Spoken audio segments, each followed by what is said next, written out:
2학년 여러분, 간지쌤입니다. 오늘은 혼합물 분리를 할 때 용해도의 차이를 이용한 분리를 하겠습니다. 자, 실생활에서 잘 보면 냉장고에 음료수가 있는데요. 음료수 중에 설탕이 많이 들어간 시럽이라고 할까요? 냉장고에 오랫동안 두면 흰색 고체가 생기는데 이게 왜 고체가 생길까요? 자, 이번 단어를 배우면 용해도 차를 이용한 혼합물을 분리할 수 있고 생활 속에서 용해도 차를 이용하여 혼합물을 분리하는 사례를 설명할 수 있다. 자, 먼저 냉장고 안에 설탕 시럽을 넣어두면 액체죠. 설탕이 들어간 액체, 그 용해도가 작아져서 석출이 되기도 합니다. 자, 이 석출이라는 것은 뭘 의미하냐면 높은 온도의 용액을 냉장고에서 냉각할 때 용액에 녹아있던 용질, 아까 시럽 같은 경우에는 설탕이죠. 설탕이 고체 형태로 가라앉게 되는 현상을 말합니다. 자, 이러한 현상이 왜 일어나냐? 결국에는 그 용액에 녹아있던 고체가 걸러지는 거라고 볼 수 있죠. 분리된다라는 것을 볼 수 있습니다. 자, 그러면은 이 원리에 대해서 간단한 실험을 통해서 이해를 해보도록 하겠습니다. 자, 여기 질산 칼륨 고체와 염화 나트륨이 섞여 있는 2g, 10g이 섞여 있는 이러한 고체 혼합물입니다. 이 혼합물을 물에 녹여 볼게요. 참고로 질산칼륨과 염화나트륨이 녹는 정도, 최대 녹는 양 물 100g에 곡선이 이렇게 되고 이렇게 되어 있습니다. 누가 더 기울어져 있나요? 질산칼륨이 더 기울어져 있죠. 이게 핵심인데 염화나트륨은 거의 수평에 가깝죠. 자, 이런 것도 참고로 지난 시간에 배웠으니까 질산칼륨 10g과 염화나트륨 10g을 서로 섞어서 이 고체 혼합물을 여기다가 물에다가 녹입니다. 물에다가 녹여서 그 다음에 물은 몇 밀리리터냐면 10ml, 10g이라고 보면 되죠. 10ml는 10g입니다. 이제 녹인 다음에 가열을 합니다. 그러면 뜨거우면 뜨거울수록 잘 녹겠죠. 용해도 곡선이 올라가니까. 그래서 다 녹였습니다. 다 녹여서 갑자기 얼음, 0도의 얼음에다가 냉각을 시킵니다. 그러면 냉각을 시키면은 어떤 일이 벌어지는지 알아보겠습니다. 그리고 냉각된 것을 다시 이 거름 장치를 이용해서 걸러낼 건데요. 여기에 거름 종이가 있고 깔때기가 있고 이거를 끄집어내서 기울여서 이쪽으로 내려갑니다. 그러면은 여기 남아있는 석출된 것도 있고 그리고 석출되지 않은 용액이 밑으로 이 석출된 것은 여기 걸러지겠고 용액은 밑으로 내려와서 다시 여기 모이겠죠. 이 과정을 우리가 다시 한번 자세히 알아보겠습니다. 자, 지금까지 한 과정을 우리는 재결정이라고 합니다. 재결정. 자, 물 10ml, 10g, 우리는 용매라고 배웠습니다. 그리고 요렇게 혼합물인데요. 혼합물에는 질산칼륨이 10g이 있고 고체입니다. 염화나트륨, 소금이죠. 빨간색 2g입니다. 이게 섞여 있는데 선생님이 그림으로 이렇게 분리해 놨어요. 이렇게 마구 섞여 있는 거예요. 이런 것을 우리는 용질이라고 하죠. 얘를 녹일 겁니다. 그래서 여기다가 집어넣습니다. 집어넣어서 처음에는 가라앉겠지만 휘 저으면은 그리고 가열을 하면 처음에는 물이 약간 10도일 거예요. 가열을 하면은 잘 녹아서 골고루 퍼집니다. 자, 이 상태를 우리는 뭐라고 그랬죠? 용액이라고 배웠습니다. 골고루 퍼져서 가라앉는 게 없이 다 골고루 녹아있는 이런 거를 모두 녹음이다라고 말을 할 수 있습니다. 그리고 용액, 이러한 용액을 자, 질산칼륨 몇 그램 있습니까? 10g. 아까 10g이 그대로 다 녹았죠. 퍼져 있죠. 염화나트륨 2g, 2g이 60도로 가열하니까 다 녹았습니다. 자, 이 상태에서 이제 우리는 뭘 할 거냐? 이제 냉각을 할 겁니다. 냉각을 할 때 우리 얼음을 사용했죠. 얼음. 냉각을 하니까 0도가 된 거예요. 그런데 갑자기 이런 일이 벌어졌습니다. 요 파란색 질산칼륨이 가라앉았습니다. 이것을 석출이라고 합니다. 그런데 빨간색 알갱이 하나 둘 셋 넷, 빨간색 알갱이 하나 둘 셋 넷은 그대로 녹아 있습니다. 그리고 파란색은 다 가라앉는 게 아니라 일부 알갱이 3개 정도가 지금 가라앉지 않고 녹아 있습니다. 자, 이런 거를 우리는 재결정이라고 하는데요. 그러면 우리는 얘네들 중에 요 빨간 거와 파란 거가 섞여 있는 혼합물에서, 용액에서 빨간 거를 제외한 파란 거를 쭉 밑으로 분리시킨 거라고 볼 수 있죠. 분리. 자, 그러면 섞여 있는 것 중에 순수한 것만 요거 내려와서 파란 건 미리 좀 남아 있긴 있지만 파란 것들만 밑에 가라앉아서 분리를 했습니다. 자, 용해도 차이를 이용한 분리라고 했죠. 이게 바로 재결정이라고 합니다. 이게 결정 상태로 되어 있기 때문에 재결정인데요. 자, 이것들을 다시 이렇게 깔때기와 거름 종이를 이용해서 이거를 이렇게 뒤집어서 이런 모양으로 만듭니다. 이런 모양으로 만들면은, 자, 이 용액들은 어디 갈까요? 밑으로 해서 거름 종이를 통과해서 밑으로 내려와서 여기에 용액이 오겠죠. 그리고 이 석출된 이 석출된 결정들은 이렇게 내려가서 여기를 통과 못하고 여기에 걸려서 분리가 되겠죠. 이렇게 분리가 되겠습니다. 그래서 여기 거름 종이에 여기 걸려 있는 요것은 바로 질산칼륨이, 아까 고체 질산칼륨이 녹았다가 다시 고체로 돼서 다시 재결정이라고 합니다. 예, 질산칼륨이 걸러졌고, 이 밑으로 내려온 거는 뭐죠? 밑으로 내려온 거는 여기 녹아 있던 거. 이 밑으로 내려온 거는 뭐가 있죠? 거름 종이를 통과한 거는 질산칼륨도 있고, 빨간색 뭐도 있죠? 염화나트륨도 있습니다. 자, 그래서 우리가 마지막으로 이 석출된 것을 거름 종이를 통해서 걸렀을 때, 거름 종이를 통과해서 나온 것은 질산칼륨과 염화나트륨이 녹아있는 용액이고, 거름 종이 중간에 걸러진 것은 질산칼륨인데, 이게 다시 결정이 됐다 해서 재결정. 이러한 모든 과정을 재결정이라고 합니다. 그래서 순수한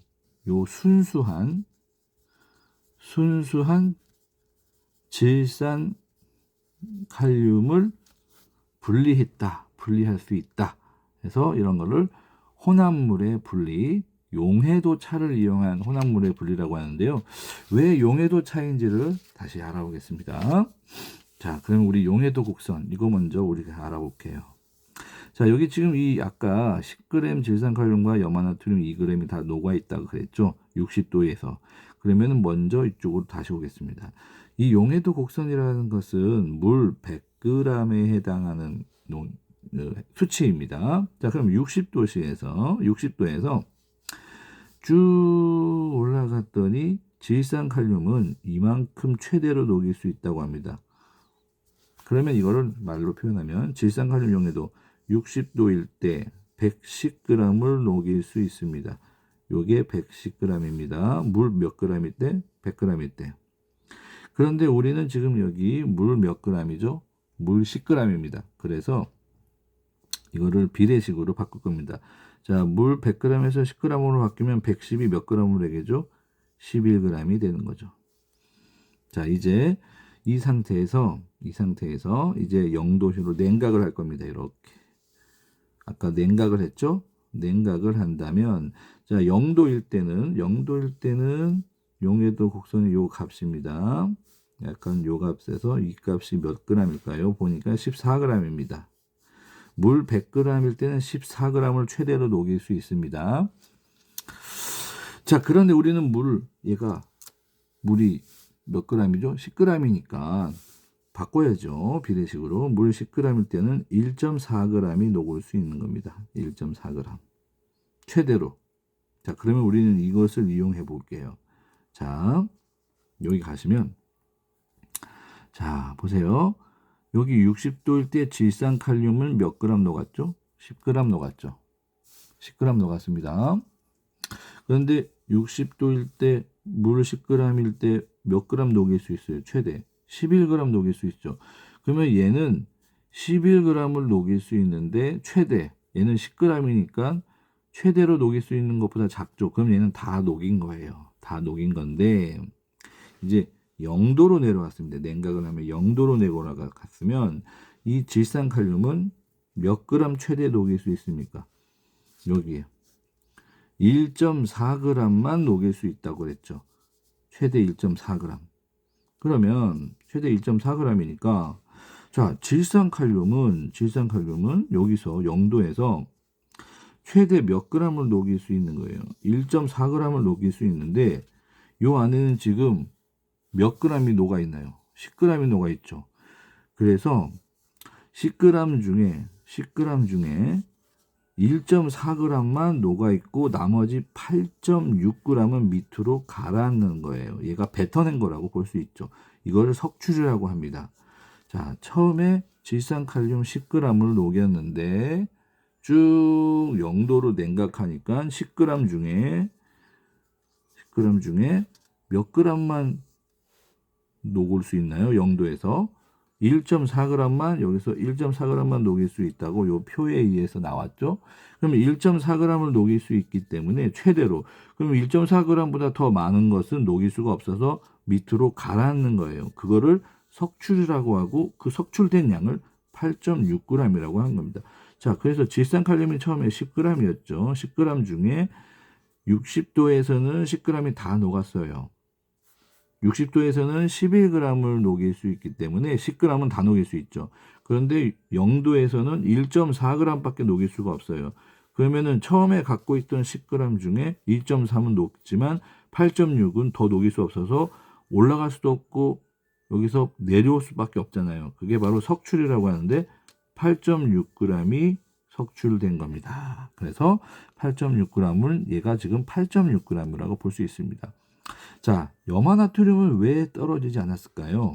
자, 보세요. 염화나트륨은 60도일 때 최대로 녹일 수 있는 게 38g이고 물 100g입니다. 그러면 물이 10g이면 3.8g을 녹일 수 있어요. 그런데 처음에 염화나트륨은 몇 g 녹았죠? 2g입니다. 최대 3.8g을 녹일 수 있는데 2g이기 때문에 다 녹았던 거죠. 자, 그러면 이제 다시 내려오면 0도일 때, 염화나트륨이 이제 0도일 때 요 g이죠. 여기는 36g이에요. 물 100g일 때 36g. 그러면 비례식으로 물 10g으로 바꾸면 3.6g이에요. 자, 그러면 염화나트륨을 봅시다. 염화나트륨은 얘는 60도일 때는 3.8g을 녹일 수 있고 그런데 2g이니까 다 녹았죠. 0도일 때는 염화나트륨은 3.6g을 녹일 수 있는데 아직도 2g이잖아요. 그러면은 최대 녹일 수 있는 것보다 밑에 있기 때문에 얘는 다 녹을 수 있다라는 거예요. 그래서 얘는 2g이기 때문에 염화나트륨은 처음부터 2g, 60도일 때도 2g, 0도일 때도 2g인데 모두 다 용해도 최대 녹일 수 있는 것보다 항상 작아요. 얘도 최대 3.6g 녹일 수 있는데 그거보다 작은 2g이기 때문에 다 녹아 있는 거예요. 그래서 최대 녹일 수 있는 것보다 0도에서도 작은 2g이기 때문에 다 녹았고 내려올 수 석출될 수가 없는 거죠. 그래서 이 용해도를 잘 본다면 석출된 양을 계산할 수가 있습니다. 자, 그래서 염화 나트륨은 60도일 때도 최대로 녹일 수 있는 것보다 작은 2g이기 때문에 녹는 거고, 0도일 때도 최대로 녹일 수 있는 양 3.6보다 작은 2g이기 때문에 그대로 다 녹아버리는 거예요. 이렇게 생각하면 되겠습니다. 그러면 정리를 하면, 자, 이겁니다. 용해도 곡선, 질산, 칼륨, 염화 나트륨이 있는데, 자, 이번에는 100g 갖고 설명했습니다. 자, 요 상태 60도일 때 100g을 녹여 있다면 이 상태. 자, 그러면 볼게요. 질산칼륨은 60도일 때 최대 110g을 녹일 수 있습니다. 그런데 현재 몇 그램 녹았나요? 60도일 때 여기 현재 위치 100g이 녹아 있습니다. 그래서 다 녹았은 상태입니다. 근데 얘를 0도로 냉각을 하면 어떻게 될까요? 최대 14g 녹일 수 있습니다. 0도로 이렇게 냉각을 하면 0도죠. 0도일 때 14g인데, 자, 0도일 때 14g이죠. 그러면 여기 현재 100g이 녹아 있는 상태에서 냉각을 한다면 14g밖에 녹이지 못하잖아요. 그러면 나머지는 14g, 100g 중에 14g 뺀 나머지 86g은 밑으로 가라앉게 되는 겁니다. 더 이상 녹이지 못하니까 석출이 되는 거죠. 자, 석출되는 원리 알겠죠? 60도일 때는 100g 다 녹았지만 0도일 때는 최대 14g밖에 녹지 못하라고 표에 나와 있기 때문에, 그러면 최대로 녹은 것보다 더 오버된 것은 석출이 될 수밖에 없습니다. 그게 바로 86. 여기 100에서 14를 뺀 86이 되겠죠.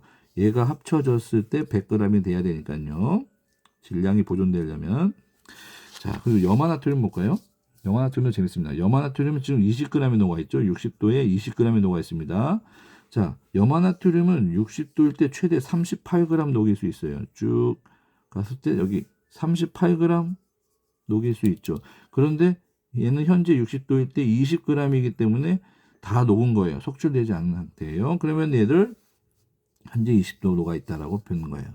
얘를 이제 어떻게 0도로 냉각을 하면 어떻게 될까요? 0도로 냉각을 하면, 얘를 0도로 냉각을 하면 저 빨간색이 요거니까 염화나트륨이니까 여기 보면은 얘는 36이에요. 38에서 최대 36으로 녹일 수 있는데 현재 20g이기 때문에 그대로 녹아 있는 거예요. 석출될 양이 없어요. 석출량은 제로입니다. 얘는 60도이거나 0도이거나 최대 녹을 수 있는 양보다 항상 적은 20g이기 때문에 석출이 안 됩니다. 60도일 때도 다 녹을 수 있고 0도일 때도 다 녹을 수 있습니다. 얘가 항상 크기 때문에 용해도가. 그래서 이게서 뭘 볼 수 있냐? 자, 110에서 용해도가 14로 팍 줄었죠. 용해도 차가 크다고 볼 수 있습니다. 여기에서 여기로 냉각을 하면 여기에서 여기로 팍 줄었잖아요. 이게 바로 용해도 차가 크다라고 하는 거고, 자, 여기서는 60도에서 0도로 냉각했을 때 여기에서부터 여기로 조금밖에 내려오지 않았죠. 그럼 용해도 차가 작다라고 합니다. 그래서 용해도 차가 큰 것은 기울어진 정도가 크다라고 하고, 용해도 차가 작은 것은 기울어진 정도가 완만하다, 작다라고도 할 수 있습니다. 그러면 용해도 차가 큰 것과 용해도 차가 작은 것이 서로 섞여 있는 물질일 때, 이 섞여 있는 물질일 때 냉각을 하면 용해도 차가 큰 물질이 석출이 잘 된다라고 할 수 있습니다. 이게 용해도 차와 큰 거와 용해도 차가 작은 물질이 섞여 있을 때 용해도 차가 큰 게 석출이 잘 된다. 그래서 이런 것 방식을 재결정이라고 합니다.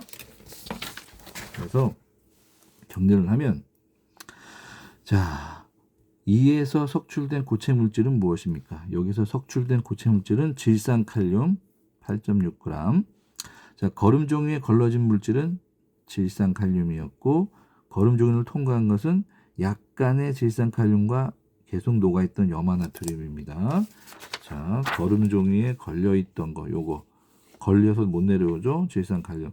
그리고 용에는 용액이니까 밑으로 다 내려오겠죠. 질산칼륨과 염화나트륨, 이걸 말하는 거예요. 자, 질산칼륨과 염화나트륨의 혼합물을 물에 모두 녹였어요. 그 다음에 온도를 낮춥니다. 냉각을 하면 용해도 차가 큰 질산칼륨, 기울어진 게 큰 거, 기울어진 게 작은 거, 이 기울어진 게 큰 거를 말하는 거예요. 이처럼 고체 혼합물을 용매, 물에 녹인 다음 온도를 낮추면 용매를 증발시켜 순수한 고체 물질을 얻는 방법을 재결정이라고 한다. 자, 용매를 증발시킨다는 말은 이거예요.